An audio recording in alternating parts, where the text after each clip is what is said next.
The village in it with a map and a plan. No place too tiny for this determined man. Crossing the counties one by one, you'll see in every English corner a bit of history.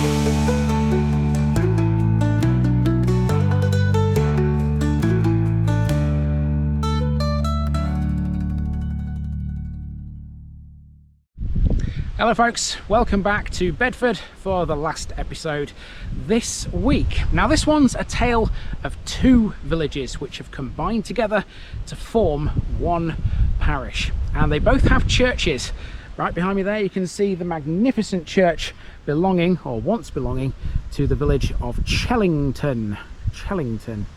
Now Chellington is just half of this episode. The other bit is Carlton. Welcome to Carlton and Chellington.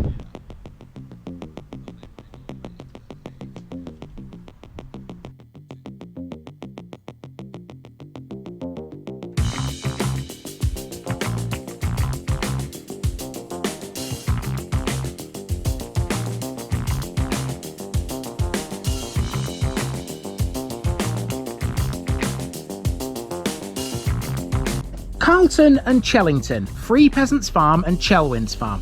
To end this initial run in Bedford, we come to Carlton and Chellington. Now this used to be two separate parishes which have merged together, and it's not just the boundaries which have become obsolete these days. There is almost no way now to tell which village is which.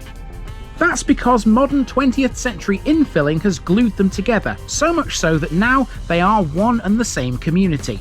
Historically, they both had their own main streets, Bridgend in Chellington and the High Street in Carlton. They remain the two oldest sections.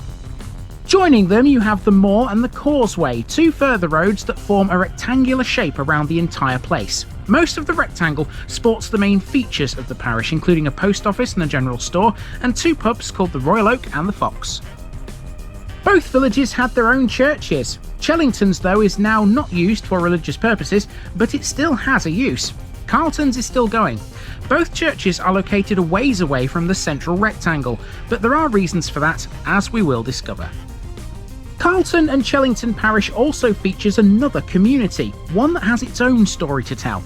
South of Carlton's Church is the Emmaus community, designed for people who have experienced or are at risk of homelessness. It has ties to Nottingham Forest legend Brian Clough. Let's see how.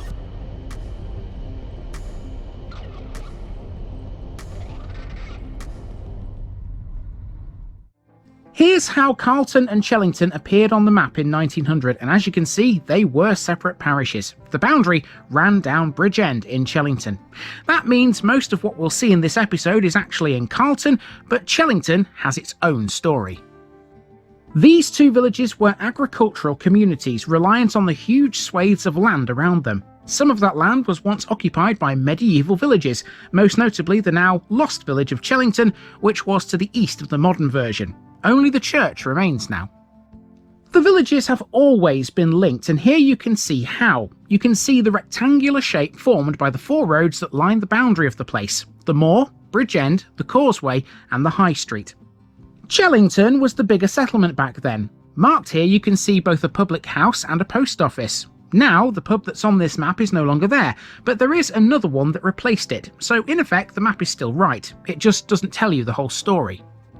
The post office is a different ball game. Again, Chellington still has one, but it's not where this says it is. That'll become clearer in a few minutes. Note the school here too. That was actually in Carlton because the boundary ran down Bridgend. Carlton looked a little more sporadic, didn't it? Well, now the place is far bigger because all the fields between it and Chellington have been built on. Part of the new development saw the demolition of this rectory.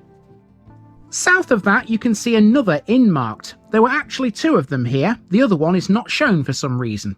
Ironically, the one that's not marked is the only one that remains in business today.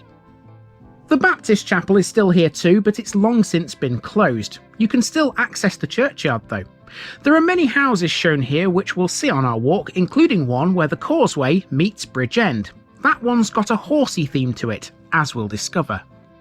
The modern village looks like this. The gap between Carlton and Chellington has now disappeared, replaced with 20th century housing estates. In effect, what we have now is a brand new village that's all one, as opposed to two, which were historically separate. So that means we can walk around them in one go. Here's our route. We'll start by covering the church at Chellington separately before beginning our walk at the junction between the Causeway and Bridgend. Bridgend will be our first street. We'll then go onto the moor, but in doing so we'll cut through these allotments on a footpath. That'll keep the fans happy. Turning back on ourselves, we'll then go for the school and the village hall before working our way briefly to the Causeway. That's so we can then cut across the playing field in order to see some of the newer housing that exists these days. The High Street in Carlton will follow as we pass the two pubs, and then it's a simple case of following the Causeway back to the start. After the walk, we'll then head to the south to find Carlton's Church, the site of Carlton Hall, and the Emmaus community on a road called School Lane. In all, this isn't a complicated route, and it should be really easy. It's full of tales and stories, this one. Let's go take a look. Coming from Pavenham to the east, one of the first things that catches your attention on the horizon is the tall spire of St Nicholas's Church. This was Chellington's church, and although it still stands, it's not used for religious services anymore. It does, though, still have a purpose. Pleasantly situated on the summit of a hill, it's a building of stone in the early English and decorated styles, consisting of a chancel, a clerestoried nave, aisles, a south porch, and a decorated western tower with a tall brooch spire containing 4 bells. The earliest parts of the church date from the 13th century. The chancel and the aisles are in the early English style. The nave was rebuilt in the 14th century. The north arcade is slightly earlier than its southern counterpart and dates from the years just after 1300. It's not just the church that's of note on this hill, because the churchyard is just as fascinating. It contains an elaborate tomb to Sir Robert Darling, who, as a boy, used to keep cows on Chellington Hill. In 1767, Darling was Sheriff of London and Middlesex, and in 1768 he was MP for Wendover. So why isn't this in use as a church anymore? Well, the declining population of Chellington led eventually to its closure. It was declared redundant in 1972. As a consequence of that, its side altar's wooden screen found a new home at St Andrew's Church in Ampthill, where it can still be seen today. Happily, the church still stands, having been repaired, refurbished, extended, modernised and brought into the 21st century thanks to a transformation into something called the Chellington Centre. It's a retreat for youth groups and community activities. It's been used as a youth centre since 1978 because initially the Diocese of St Albans used it as such until 1991. By the middle of the 1990s, much work was needed to be done to repair it. In 2004, that work commenced, and a year later, at a cost of £1.2 million, the Chellington Centre was formed. You'll note that the church seemingly sits all on its own on this hill. That wasn't always the case. There used to be a village here surrounding it, but it was abandoned in the 15th century. Why? Well, we don't know that for sure, but it seems to be to do with the Great Plague. There is some evidence to suggest that during the Great Plague years, the villagers burnt down their homes to prevent infection spreading and lived in the church instead. After the plague finished, they then rebuilt their village elsewhere. The rebuilt village is likely to be modern Chellington. If you look closely at the remains of the old village, you may see a medieval track which used to connect Harrold Bridge to Pavenham. Vestiges of this ancient route can still be seen as a holloway. The route roughly follows the hedgerows leading from the bridge up to Chellington Church. It then passes through the deserted medieval village, disappearing beneath Hill Farm before re-emerging just before Frears Wood, continuing on past the site of an old pub called the Chellington Fox Inn. The route passes almost exactly through the highest point of Carlton and Chellington Parish. If you bring yourself to this church, you realise just how much of a hilly county Bedfordshire really is. I mean, we saw it yesterday in Pavenham with all those hills up and down all over the place. But if you stand here, you can certainly tell, can't you? You know, you can see for miles up here, and in the distance I can see Harrold's Church, the spire of Harrold's Church, but sort of beyond that there's all these rolling hills, rolling countryside. Bedfordshire is not as flat as people make out it is. It's got some beautiful countryside, it really has. Okay, so let's get started at the junction of Bridgend and the Causeway, which will also be our end point. Bridgend gets its name thanks to being the road that literally runs to Harrold Bridge, allowing Chellington access to the other side of the River Great Ouse, and to Harrold, of course. The first thing to talk about is the old school. That's this house here. This was never Chellington's school because the parish boundary ran down Bridge End. As a result, with this setback from the road, it was technically in Carlton, and so it was called Carlton School. This school was established in the 1850s, and numbers on its roll ranged wildly depending on the year. Carlton School occupied this building for well over a century, until a new school, come Village Hall, was opened on the moor in the 1970s, which we'll come to in a few moments. This has since become a private residence. Around the back of this building today is Carrier's Way. That's a new build street which stands on the site of the old playing field, which hosted its last sports day in 1977. The modern school still has a playing field though, so they still continue.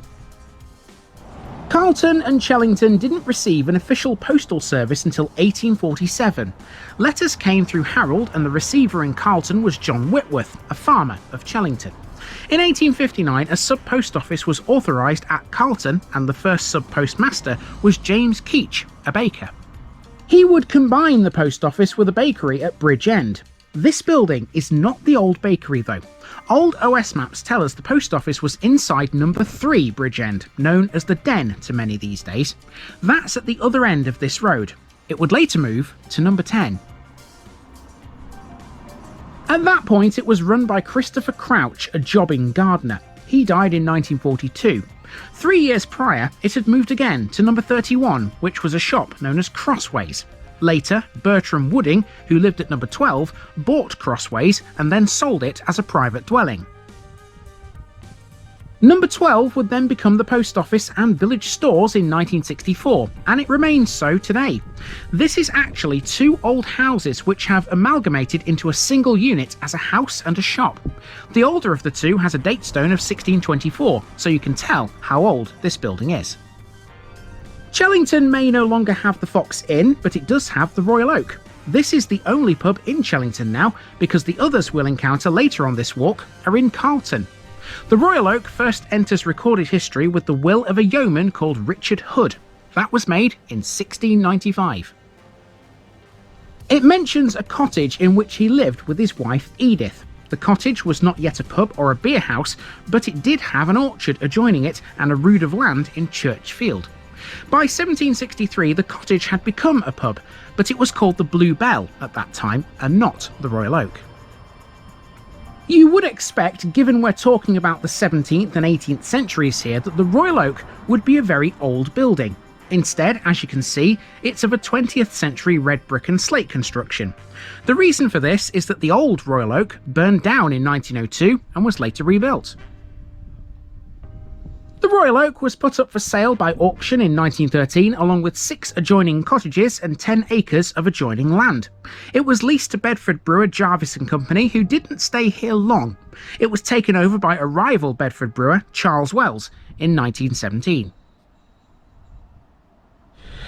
Okay, parish notice board time on the side of the pub.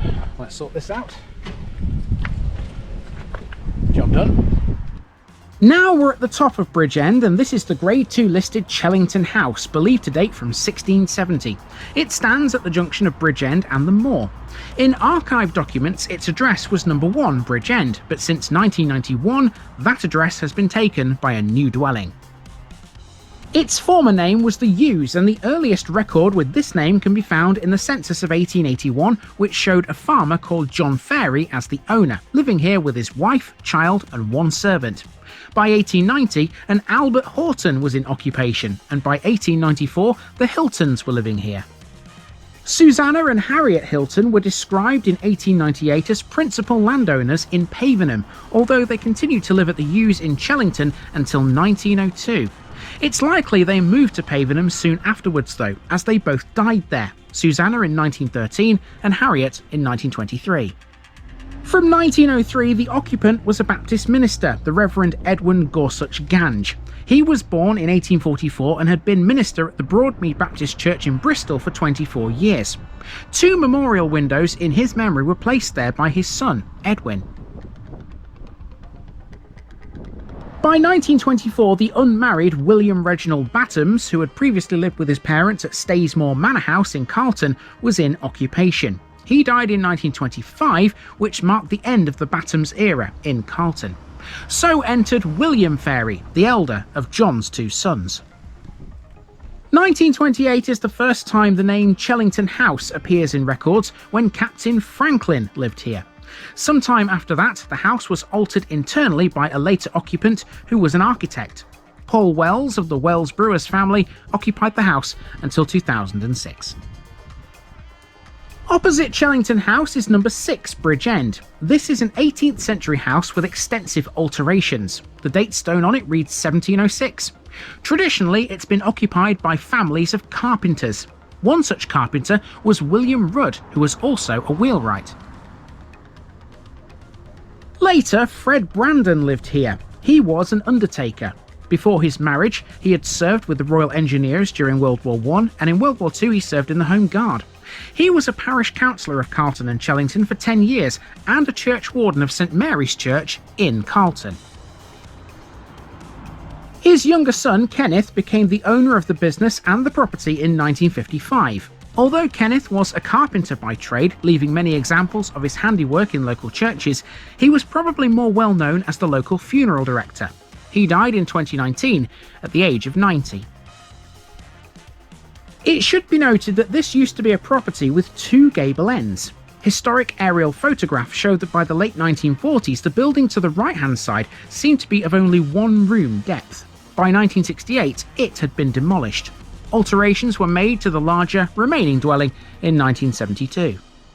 We're done with Chellington now, because if you set 1 foot onto the moor, you have officially crossed the old boundary into Carlton. Now, our first job in Carlton is to check out a huge set of allotments. This will send the fans into utopia today, let me tell you. Yeah, you Bedford folks won't know yet, will you? There's a running joke on this channel, which came about a few years ago, and it goes along the lines of, I have to find the allotments, if there are any, for the fans, because people do like to see these apparently for some odd reason. Well, check these out. These are massive. There are loads of allotments here. Huge, huge area. The fans will indeed be in utopia today.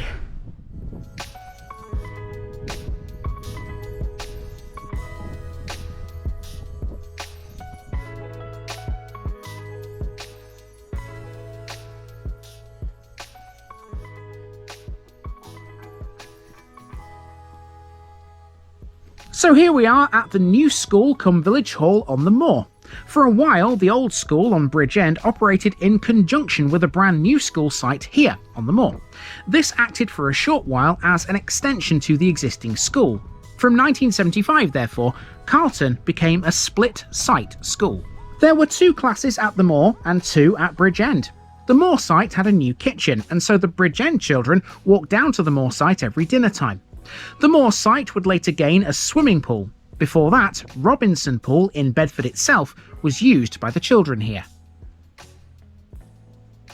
The moor soon became the favoured location for everything, and so the old school building would close and be put up for sale. By 1978, 3 years after it was initially built, the entire school was run here from this new site, and so it remains today. This isn't just the school though, remember, it's also the village hall.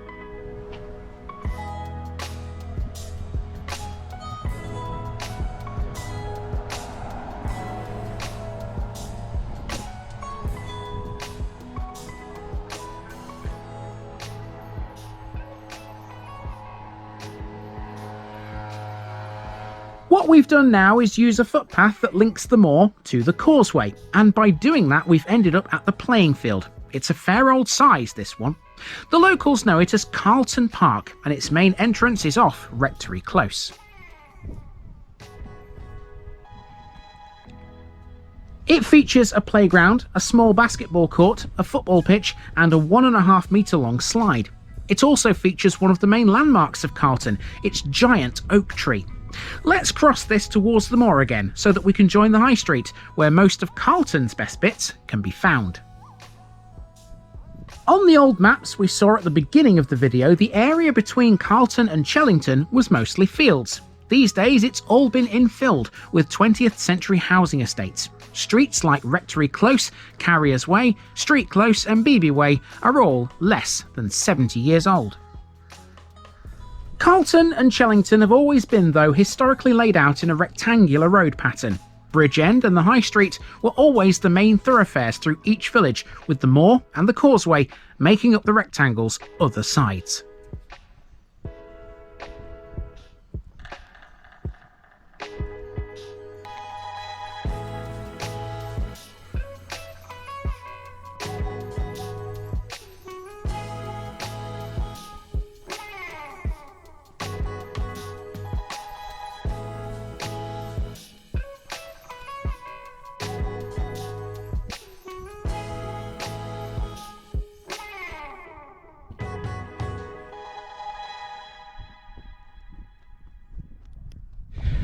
Right, we're about to hit Carlton's High Street, so the other end of the rectangle, if you like. It's sort of a misshapen rectangle, it's not exactly, is it? But anyway, so here's the junction in front of us. That's the marsh to the right. It's a dead end. We're not going down that. There are some very historic and interesting Grade 2 listed buildings down there, but because it's a dead end, it makes more sense for us to turn left here. So we will, onto the High Street. Now, we're off to find number 26, which goes by the name Enchanted Cottage.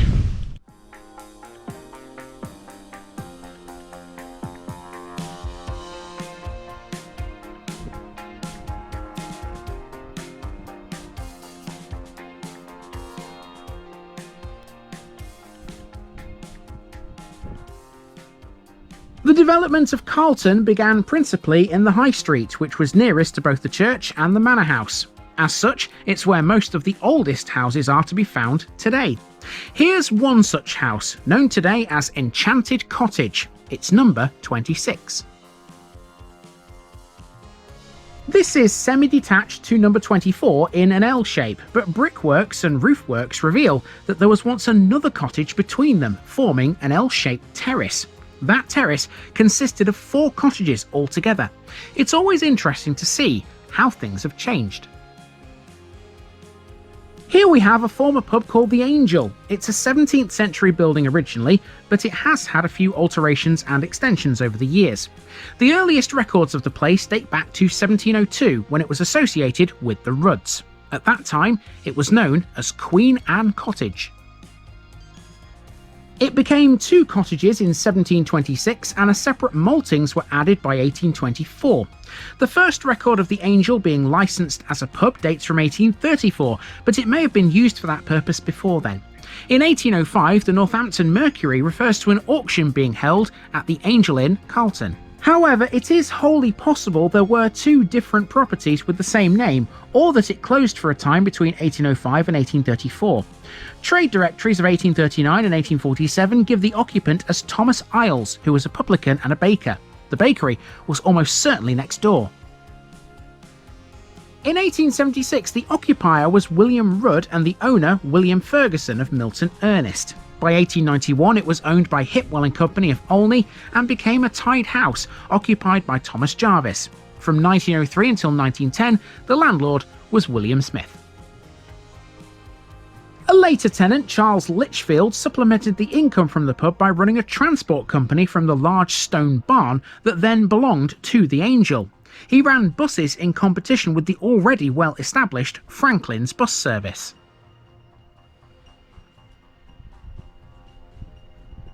After the mid-1970s, there were a succession of short-lived tenancies, and in the 1980s the pub was sold to Banks's Brewery of Wolverhampton. Declining beer sales led to the private sale of the Angel, and it was delicensed. It's been a private dwelling since 1994.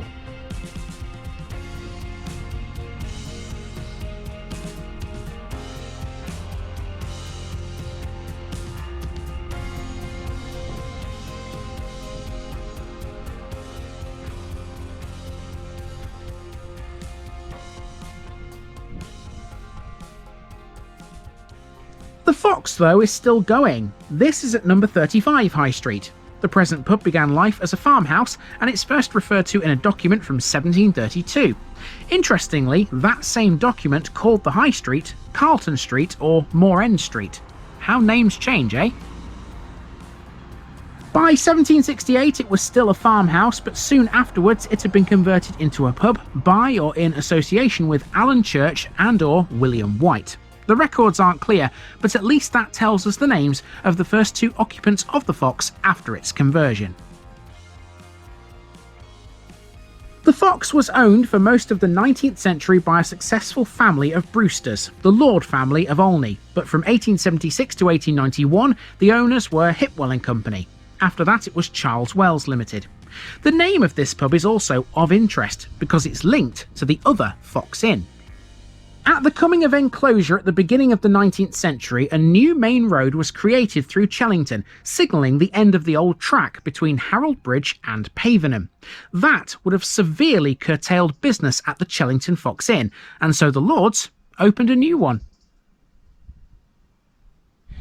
Now, I could walk through the Fox's car park in order to get to the next building, which you can actually see behind this little hut / garage type thing. It's a Baptist chapel just there, you see.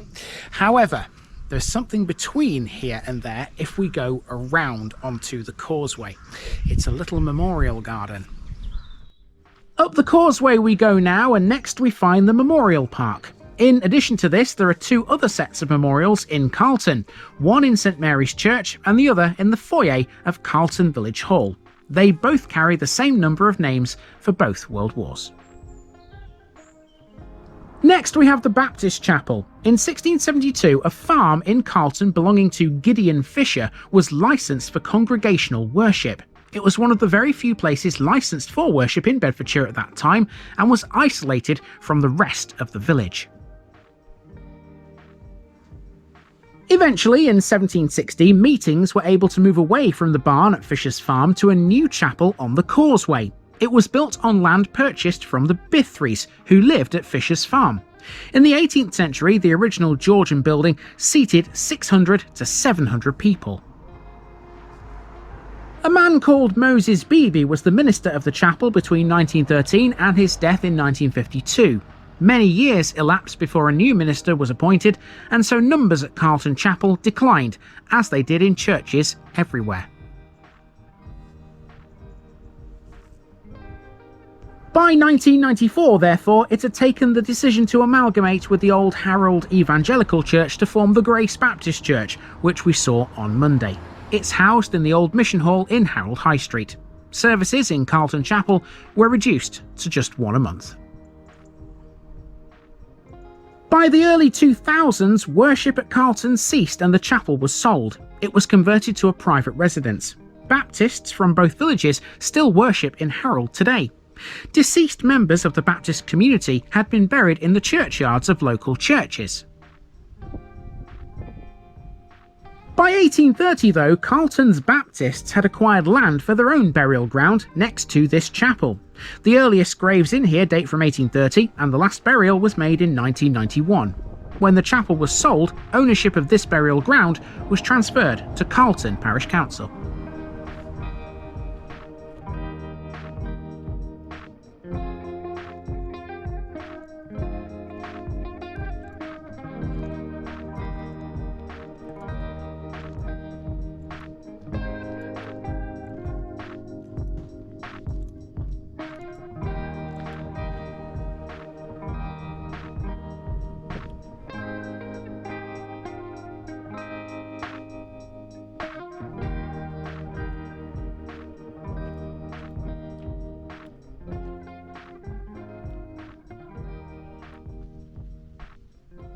Believe it or not, this field on the right as we continue up the causeway is the village green. It doesn't look like your average one, does it? But apparently it is. Let's carry on to the top of this road, where we're about to meet a house with an equestrian past. Okay, now it's a case of just continuing up the causeway until we reach the junction where we started. Now, for the most part, the causeway is pretty much like what you can see right now. There's not many houses on it, to be honest with you. Not really much to see. Until you get to the very top, that is, because there is a house on the right-hand side just before the junction, which is very interesting indeed.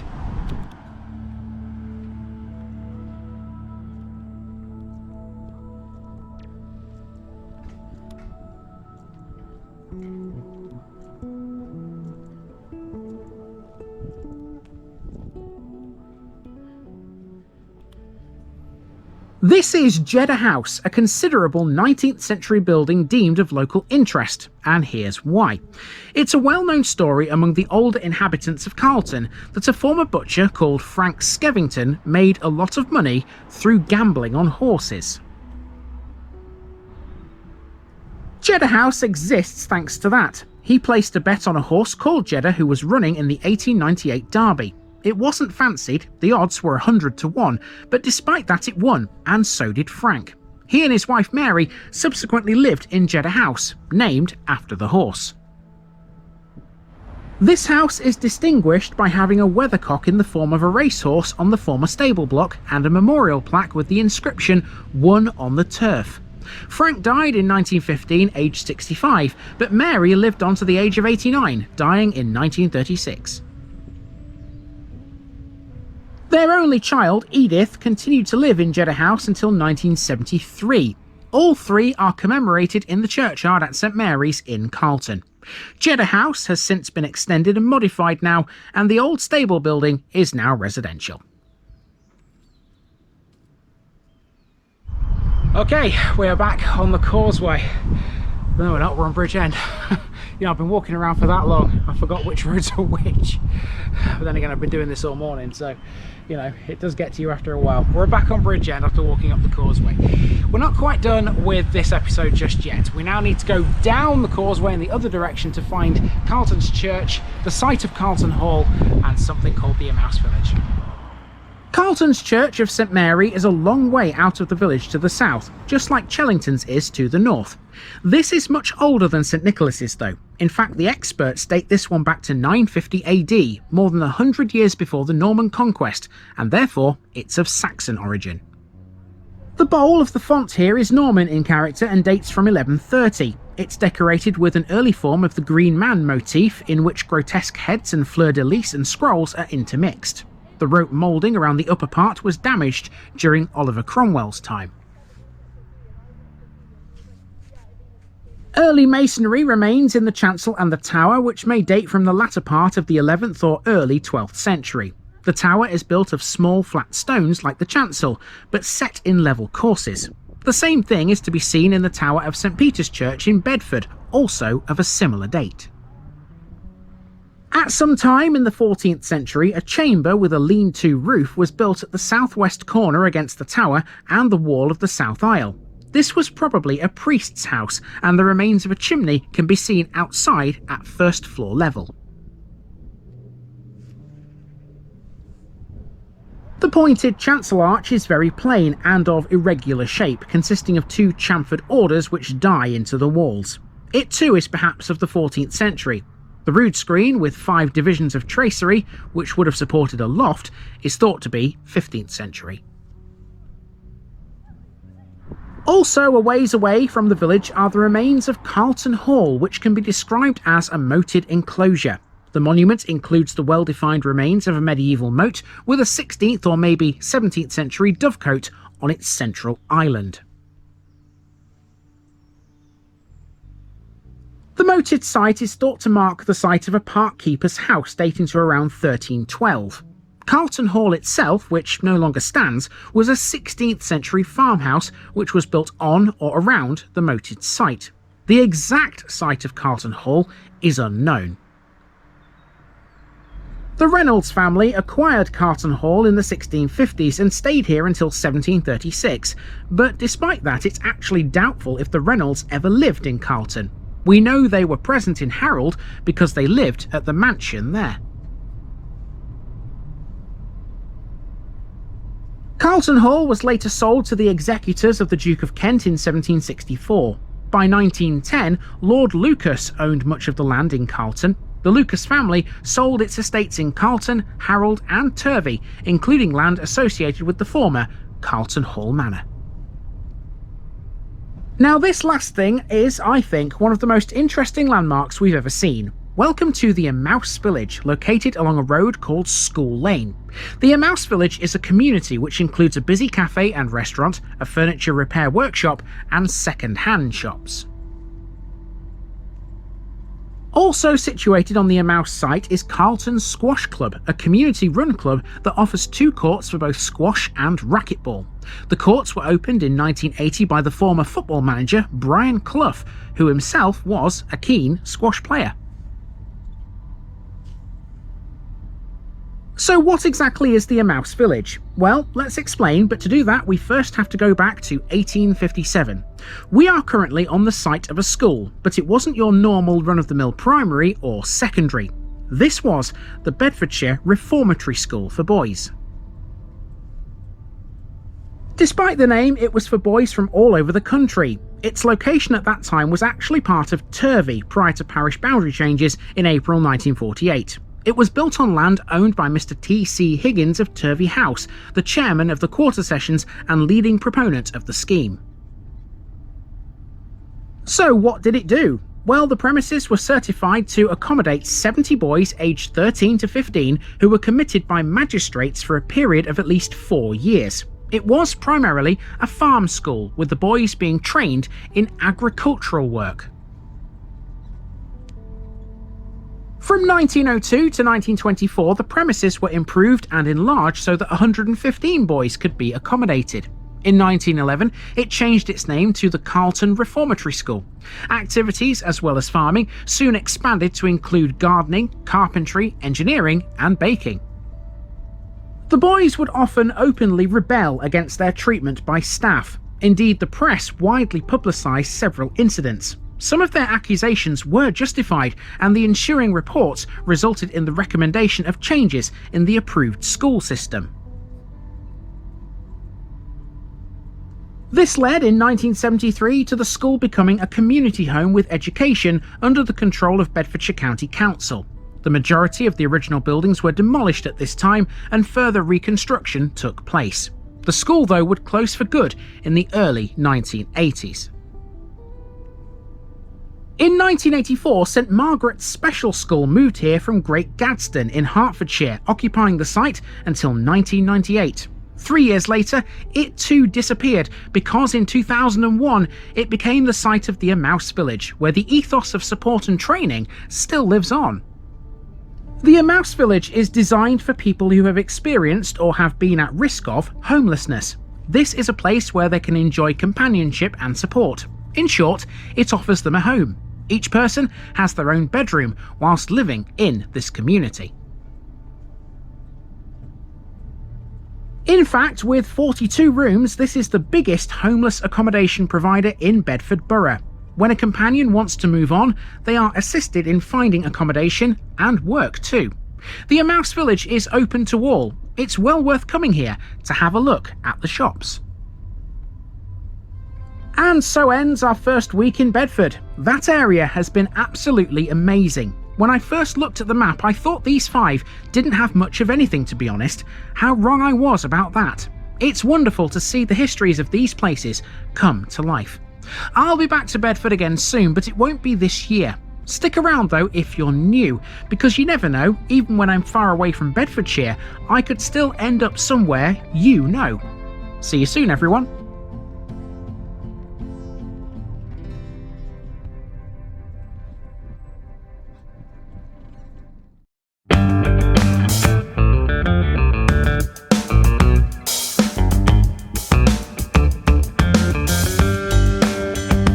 Now, Now, just before I go, remember, this video is part of a huge project to visit every civil parish in England. That's more than 10,000. These routes are pre-planned, and due to time constraints, I can't cover every detail or walk down every street. Please don't complain if this video missed something out. I pronounce names how I choose to. I am very aware that local dialect may vary, and I don't take kindly to criticism about this. You've been warned. It's impossible to know everything too. If this video was terrible, make your own.